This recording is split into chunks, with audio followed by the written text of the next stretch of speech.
Mr. Turner, how would it be possible for a man of advanced years, such as yourself, to rush from his bed to the window in a matter of seconds, as you have stated? Well, I'm able to move very quickly, despite my age. And when the situation requires it, Mr. Holmes.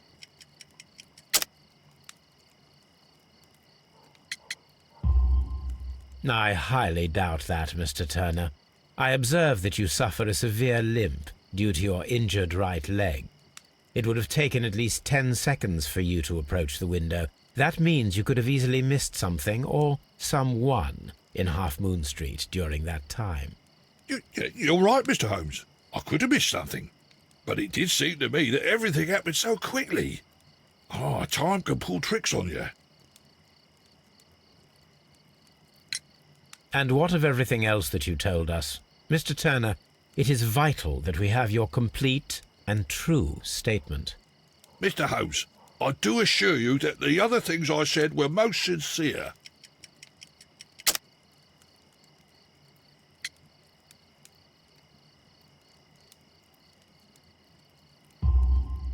Mr. Turner, you were not sincere with me. Not then and not now. But Mr. Holmes... This, Mr. Turner, does not look like anything that a poor man might possess. It is worth more than the home that you live in. I can explain. No, merely correct me if I am wrong. You saw Leighton Chapman through the window, but you also noticed a glittering object on the ground, this precious jewel. You walked down and took the bracelet from the body of Kenneth Butler, and when you heard the whistles, you hurried away. That broke your walking stick. It caught fast between the cobbles. Constable Marrow was unable to see you in the window as you were climbing up the stairs on your way back to your flat. Upon returning home, you hid the precious jewel inside a book. Mr. Holmes, please don't send me to prison. I didn't do anything bad. I'm just a poor man. When I chanced upon the bracelet, I saw it as an opportunity to make a little money. I was desperate. I only took the bracelet, that's all, I swear. You made a mistake by lying to me. But you are not a criminal. I believe that. Although I must return this bracelet to its rightful owner.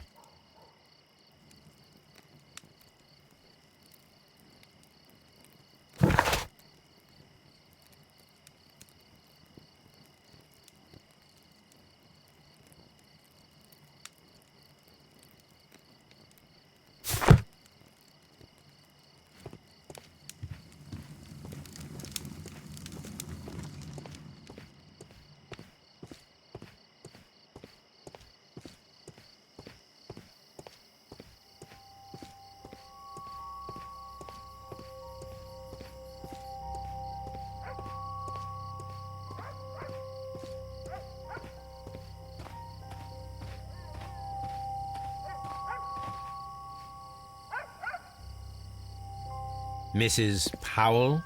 What do you want? My name is Sherlock Holmes. I'm assisting the police with their investigation of the crime that took place this evening. Well, I've already gave my testimony, but very well. Could you tell us everything that you may have seen or heard? Yes. I was selling my flowers as usual, and then the fireworks began, in honour of Queen Victoria. I enjoyed those. But then, all of a sudden, a young lad ran out of Half Moon Street and stopped just by me. He had a gun in his hand. He was like a ghost, and all covered in blood. It was dark, but I could see him, because of the flashes from the fireworks. And then? I screamed as loud as I could. I knew that a policeman should be on duty in the vicinity. He had no time to escape. 2 constables got him. Then another constable came out from the very same street, and I heard him talking of a horrible murder. Mrs. Powell, did you hear the gunshots? I'm not sure. You know, what with the fireworks? Did you see anyone else leaving Half Moon Street, prior to or at the time of the crime? No, sir, I did not. Even with all the fireworks, I was very attentive, as I'm always on the lookout for customers. My thanks to you, Mrs. Powell.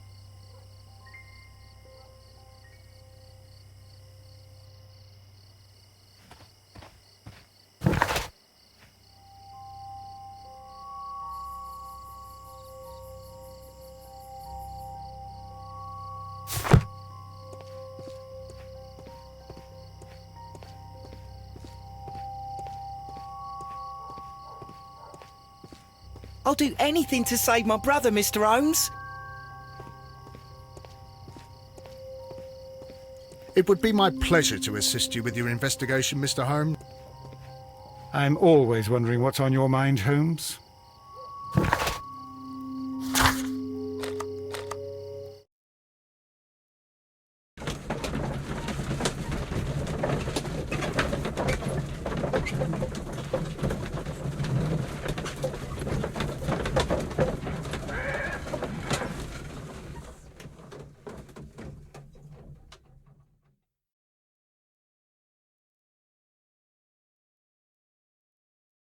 Mr. Holmes, whatever brings you here so late at night?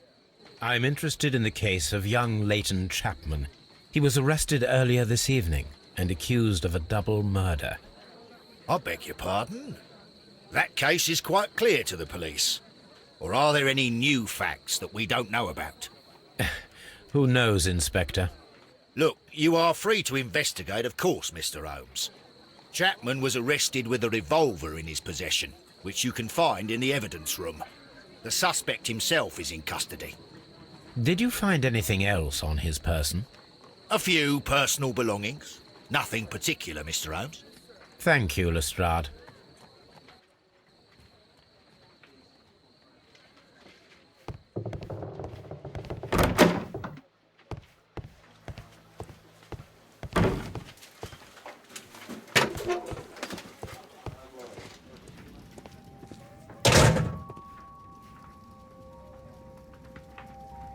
A cheap watch, bought with his own money, no doubt.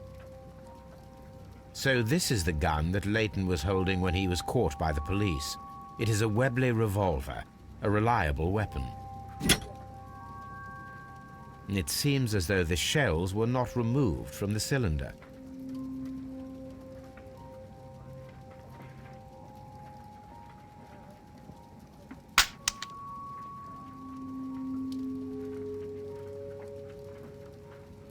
Two out of the 6 shells have been fired. There were 2 shots.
These cigarettes are filled with cheap tobacco. Nothing interesting.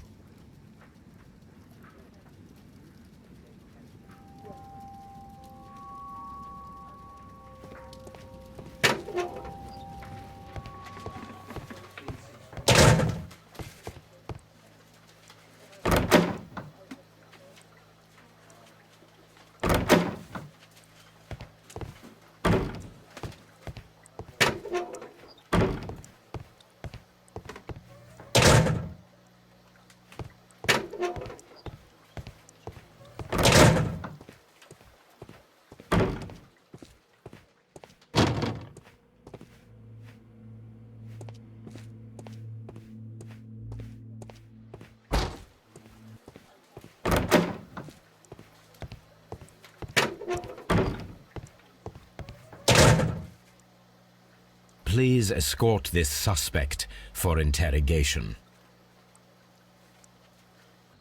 Good evening, Mr. Chapman. Who are you? I've got nothing to say. It's all a mistake. Calm down, Leighton. I have come here to help you. To find out if you truly are innocent, as your younger brother Wiggins has told me. My brother? You know him?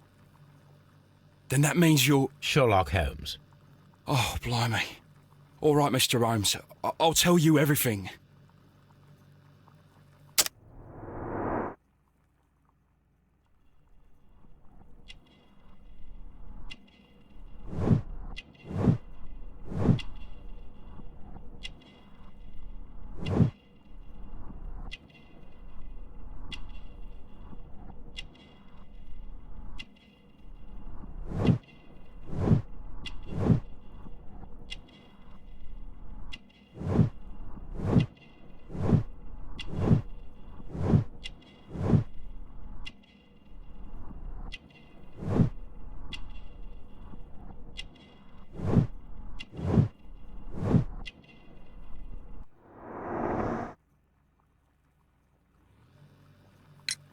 Good. Tell me your account of what happened. I left my work and I hurried up to see the fireworks in Whitechapel. I was late, so I decided to cut through Half Moon Street. I saw the first fireworks light up in the sky. I bumped into a constable on a corner before entering Half Moon. Then suddenly, what with all the firework flare, I saw two men. They were both lying flat in the middle of the street. I stopped where I was. I thought about turning back to the police, but as I was thinking of that, I saw a third person. He was leaning over the body that was furthest from me. The second I saw him, he raised his head and he stared at me. In a flash, I saw his gun, but he made a dash for it instead and he escaped through Whitechapel Street. So you might still have had time to return to the constable. I panicked. I didn't know what to do. Anyway, I approached the bodies just to see if they were still alive. I saw that one had blood pumping out of his stomach. He was dying. It was horrible. The second one was already dead. He had a hole in his head. He was holding a gun in his hand, though. I took it, and then I followed the third man. Interesting. Pray, continue. I turned a corner, and I saw the man standing in the middle of the street. He seemed to be in some sort of panic. And then, Mr. Holmes, something strange happened. I told the police and they laughed at what I said, but I swear to you, my words are true. I started running towards him. But then I was blinded by a flash. It was so bright that I hardly saw anything for a good dozen seconds. But I kept running forward. As I arrived in Whitechapel, I heard a woman screaming. And then I was caught by the police. But there wasn't a trace of that man. Of course, then they found a gun and all that blood. I couldn't see the murderer escaping and all that mess. Perhaps I was still half-blinded at that moment. A thrilling account, my young man. Leighton, are you able to describe the person whom you saw standing in Half Moon Street? Well, I wasn't able to see his face at all. It was too dark, and he was too far away. I could see his silhouette. And what about that? Nothing so special. He was wearing a jacket. He was quite average in size and his weight. I see. Was there anything else that struck you at the time? No. But perhaps... It's strange, but I can't remember the sound of his footsteps as he was running away. Perhaps it was because of the fireworks or the surprise of me seeing him. Leighton, I confess I am puzzled. Why should a young lad like you take a gun from the hands of a dead man and set off in pursuit of a probable killer? I know. I keep wondering that, but at the time it was like a reflex. A criminal ought to be arrested, and he was armed. You were willing to risk your life. That was a little foolish, unless you wanted revenge. No, Mr. Holmes. I was just being brave and stupid.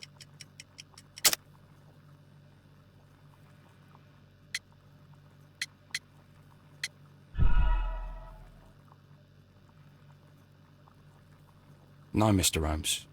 I was just being brave and stupid.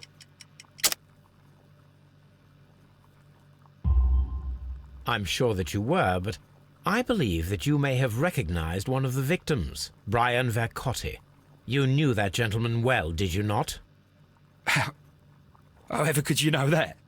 You have a typical tattoo of the Westgate Brotherhood upon your hand. I observed exactly the same mark upon Mr. Vercotti. You came to know him from your sharing a past prison sentence. Am I correct, Mr. Chapman? God.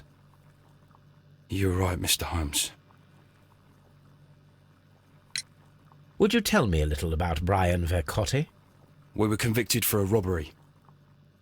Once in prison, both of us joined one of these fraternities. During that year, we tried to help each other out, you know? You were quite young then, I believe. Yes, Mr. Holmes, we were. We'd only stolen a pound of meat. After we were released, and when I saw what my little brother had become, I decided to work towards living an honest life.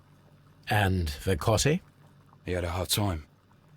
His sister had died in a Whitechapel dispensary while he was in prison. He had no family anymore. Our paths split. He fell back into crime. So you lost him? Yes. And for around 2 years, I heard no news of him at all. We shall see you soon, young man.